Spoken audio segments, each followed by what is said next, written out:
ओम शांति। 25 मई 2021 बाबा के आज के महावाक्य हैं।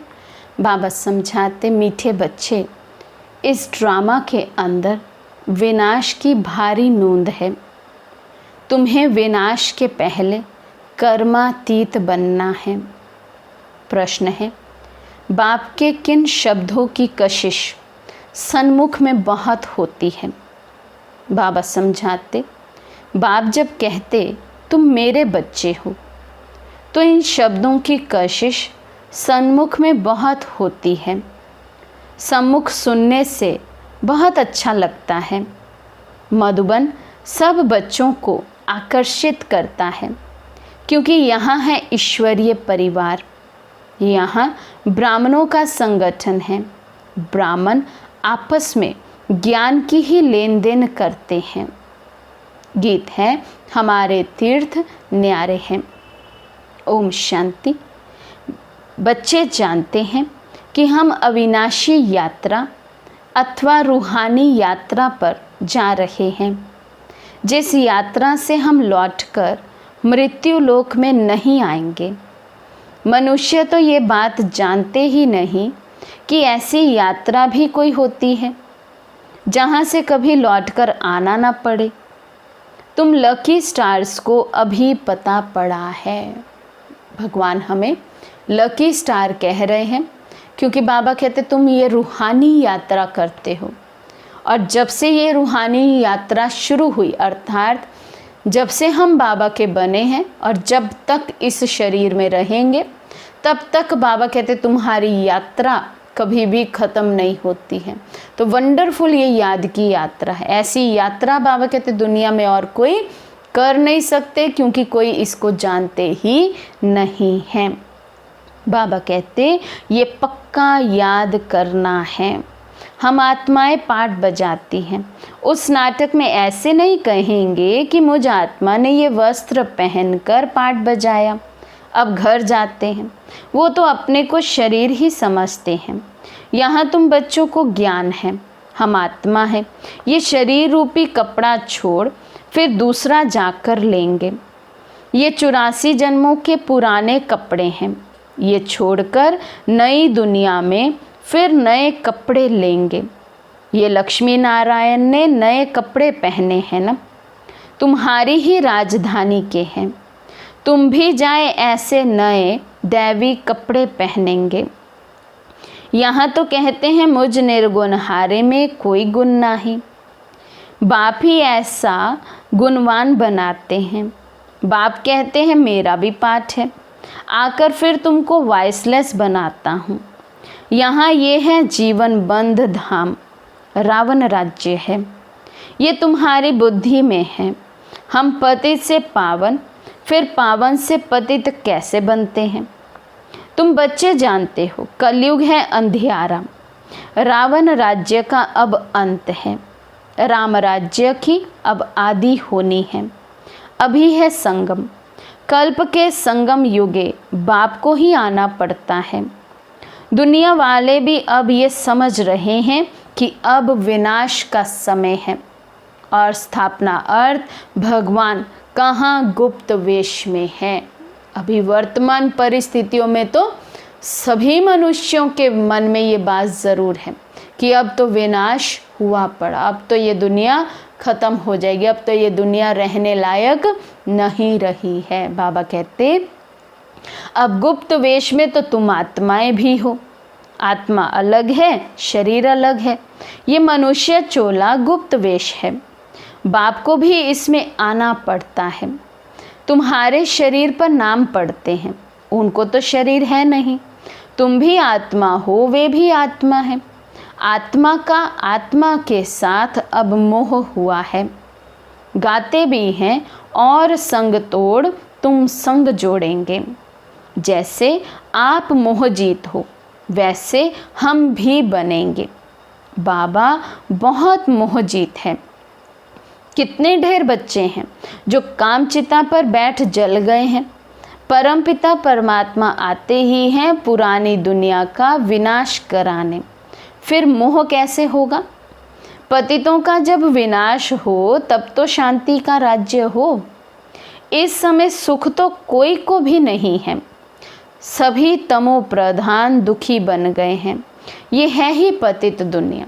बाबा कहते हैं हर एक आत्मा आज दुखी है, परेशान है। किसी को कोई दुख लगा है तो किसी को कोई दुख लगा हुआ है, क्योंकि बाबा कहते हैं ये दुनिया ही अभी तमो प्रधान हो चुकी है। बाबा कहते हैं है ही सब पतित। शिव बाबा ही आकर स्वर्ग की स्थापना करते हैं, जिसका नाम शिवालय पड़ा है। शिव बाबा ने देवताओं की राजधानी स्थापन की, वे है चैतन्य शिवालय। और ये वे शिवालय जिसमें शिव का चित्र है वो तो जड़ हो गया। बाबा कहते बाबा के जो स्थान है मधुबन है वो चैतन्य शिवालय है, क्योंकि वहाँ शिव बाबा ओरिजिनल में सत्य स्वरूप में आए। लेकिन बाबा कहते भक्ति मार्ग में जो शिवालय बनाए उसमें तो बाबा कहते शिव का जड़ चित्र रखा हुआ है। अभी तुम समझ गए हो कि लक्ष्मी नारायण बरोबर स्वर्ग के मालिक थे, पूज्य थे, अब फिर पूज्य बन रहे हैं। तुमको अभी ज्ञान है। तुम लक्ष्मी नारायण के मंदिर में जाकर उनको माथा नहीं टेकेंगे, तुम तो उनकी राजधानी में चैतन्य में जाते हो। जानते हो हम देवता थे, अब नहीं है। जो पास्ट होकर गए हैं उनके चित्र बनते हैं। लक्ष्मी नारायण के मंदिर सबसे जास्ती बिरला बनाते हैं, तो उनकी भी सर्विस करनी चाहिए। तुम जो ये लक्ष्मी नारायण के मंदिर बनाते हो, हम आपको इन्हों के 84 जन्मों की कहानी सुनाते हैं। युक्ति से ये सौगात देनी चाहिए। बाबा सर्विस की युक्तियाँ तो बताते हैं। माताएं जाकर बोलें आप उनको मंदिर तो बनाते हो परंतु उनकी जीवन कहानी को नहीं जानते। हम जानते हैं और समझा भी सकते हैं। समझाने वाली बड़ी रसीली चाहिए। बाप भी बैठ समझाते हैं ना। बाबा कहते हैं अगर छुट्टी नहीं मिलती है तो घर बैठे याद करो। ये तो जानते हो हम शिव बाबा की संतान हैं, मुरली तो मिल जाती है। ऐसे नहीं कि यहाँ आने से याद की यात्रा अच्छी होगी, घर में बैठने से याद की यात्रा कम हो जाएगी। बादल आते हैं रिफ़्रेश होने, तुम भी आते हो रिफ़्रेश होने। बाबा पास सम्मुख जाएं।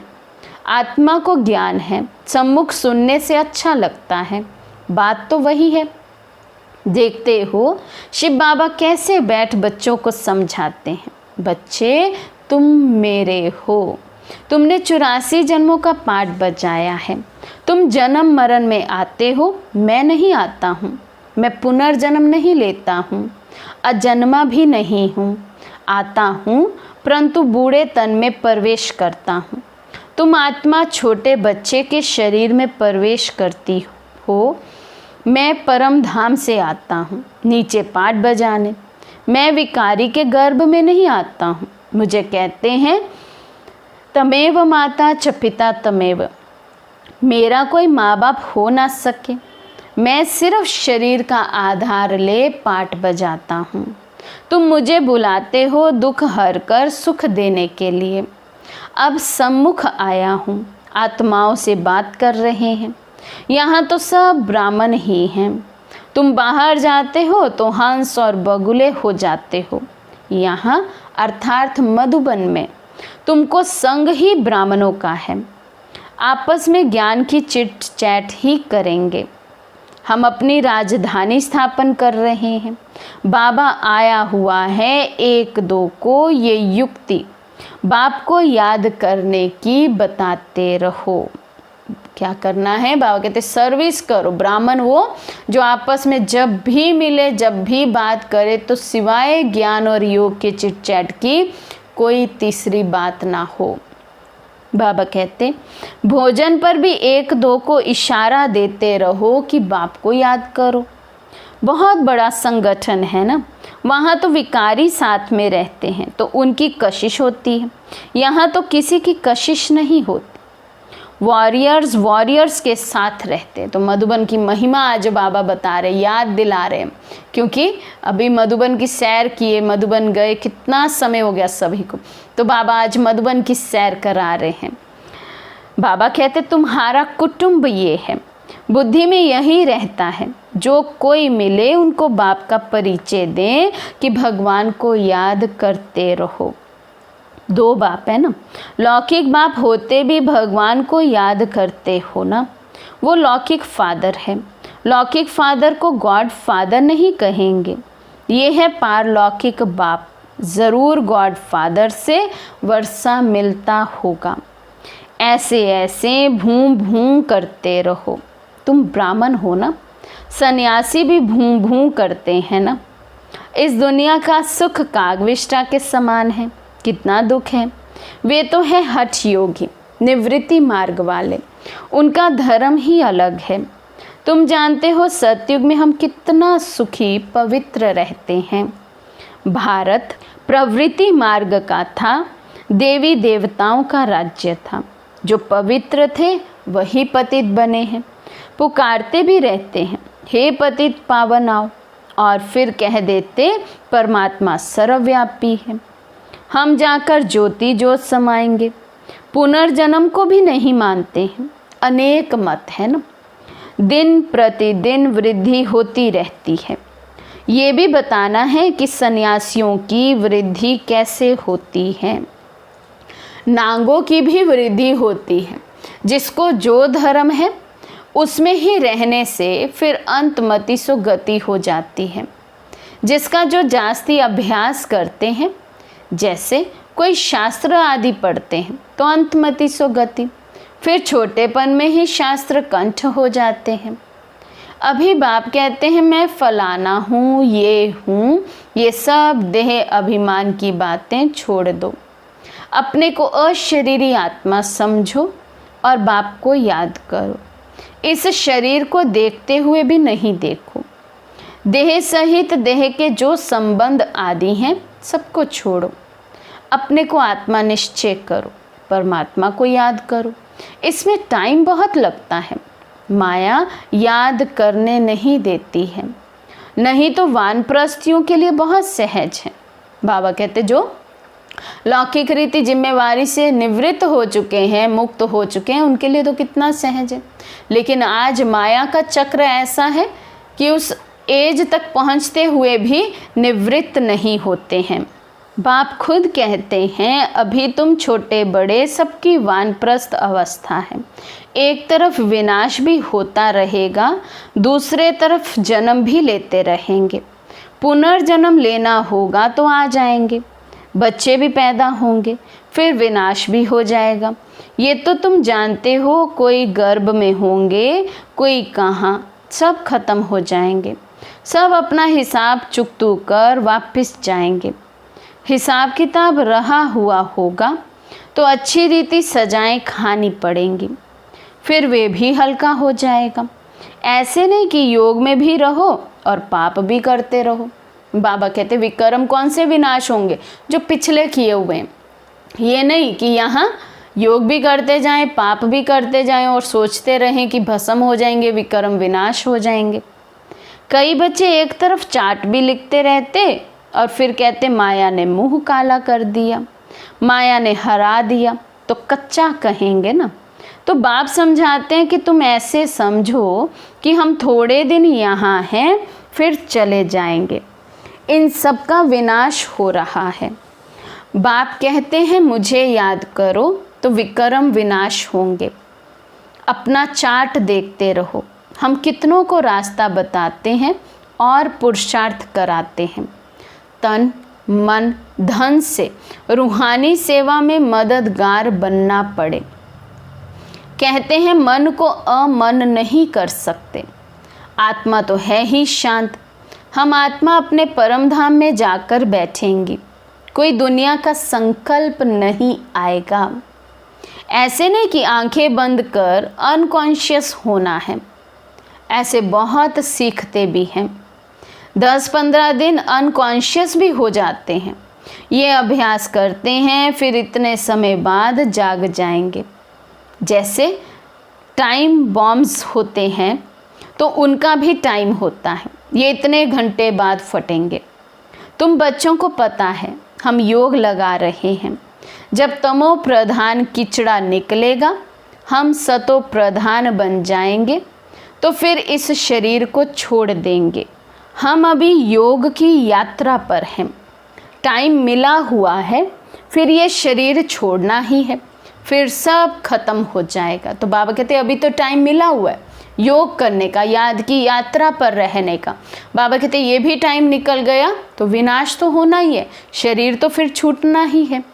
टाइम नूंधा हुआ है, फिर पिछाड़ी में मच्छरों सदृश शरीर छोड़ेंगे। तो अभी हम देख ही रहे हैं कैसे होलसेल का मौत हो रहा है, कैसे आत्माएं मच्छरों सदृश जा रही हैं। विनाश होगा, तुम कर्मातीत अवस्था को पाएंगे, फिर विनाश शुरू हो जाएगा।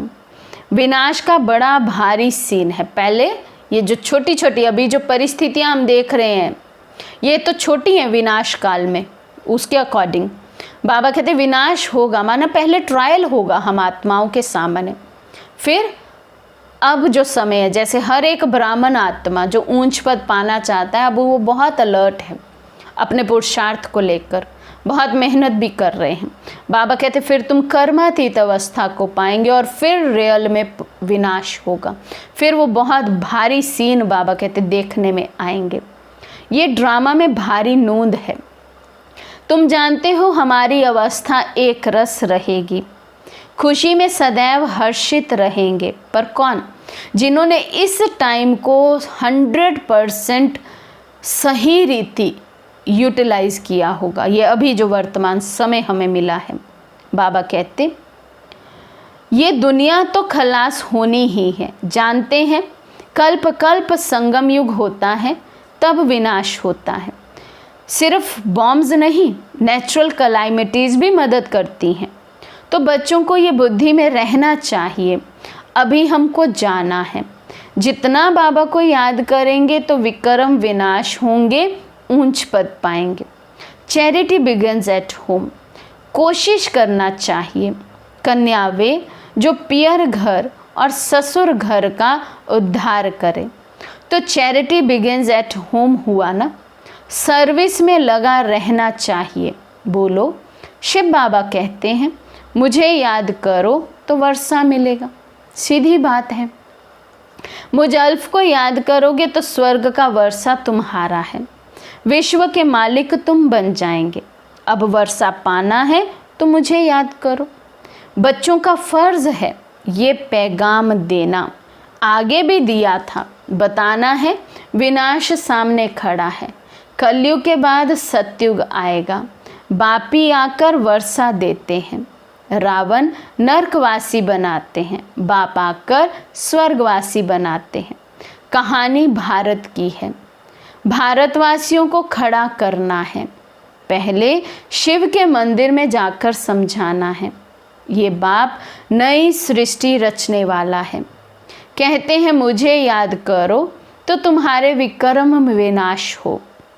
ये निराकार बाबा आए हुए हैं, ब्रह्मा द्वारा स्वर्ग की स्थापना कर रहे हैं। अब बाप और वर्षे को याद करो, 84 जन्म पूरे हुए हैं।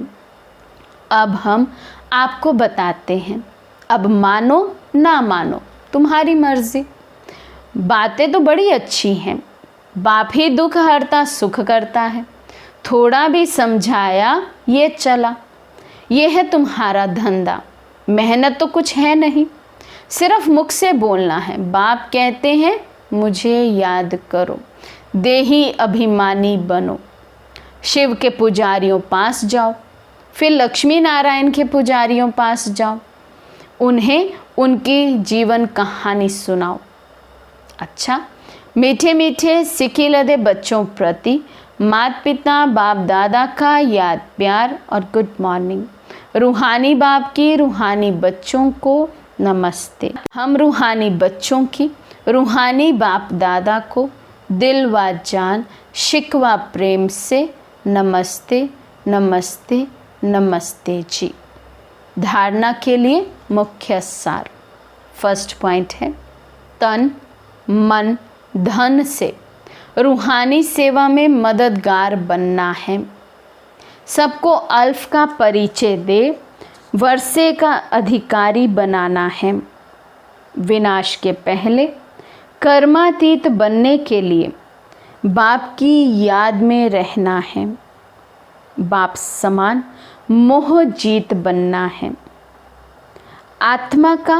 आत्मा से जो मोह हो गया है उसे निकाल एक बाप से लगन लगानी है।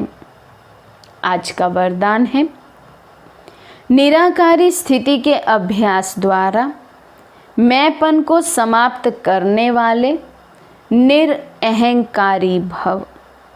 वर्तमान समय सबसे महीन और सुंदर धागा ये मैंपन है। ये मैं शब्द ही देह अभिमान से पार ले जाने वाला भी है तो देह अभिमान में लाने वाला भी है। जब मैंपन उल्टे रूप में आता है तो बाप का प्यारा बनाने के बजाय कोई ना कोई आत्मा का नाम मान शान का प्यारा बना देता है।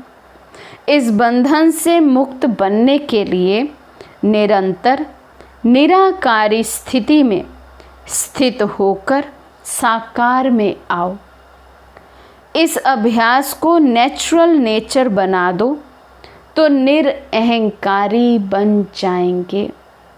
स्लोगन है, किसी की बुरी व अच्छी बात सुनकर संकल्प में भी घृणा भाव आना ये भी परमत है।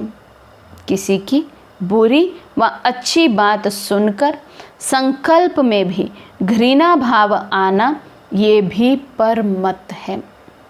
अच्छा, ओम शांति।